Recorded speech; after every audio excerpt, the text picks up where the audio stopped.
Itong mga ghost project at substandard project,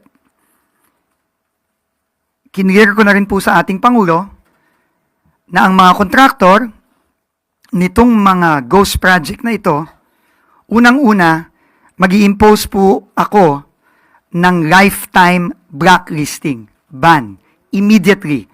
Kapag ang isang project ng isang kontraktor ay ghost o napatunayang substandard, wala na po itong proseso, wala nang investigasyon, automatic po blacklisted for life ang kontraktor na yan. At syempre, may kaakibat din pong kaso yan. At lahat po ng ating makukuha ay ipapasa natin sa independent commission na itatayo po ng ating Pangulo. Sila po ang mag-iimbestiga at magfa-file ng mga karampatang mga kaso laban sa mga kawani ng DPWH, sa mga kontraktor, at sa iba pang mga kasama dito sa mga project na talaga nga namang tinapon na lang sa ilog para po gamitin ko lang ang salita ng ating Pangulo.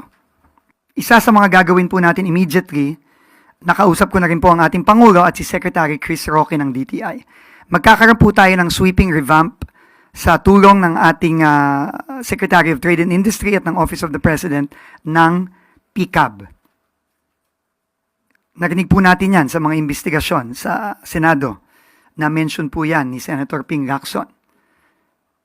Kasama din po yan dito sa napakalaking web ng kadahilanan dito sa mga samang mga proyekto na ginamit ang pondo ng bayan at dahilan kung bakit hirap na hirap po ang ating mga kababayan, hindi lamang sa Bulacan, hindi lamang sa Metro Manila, kundi all over the country.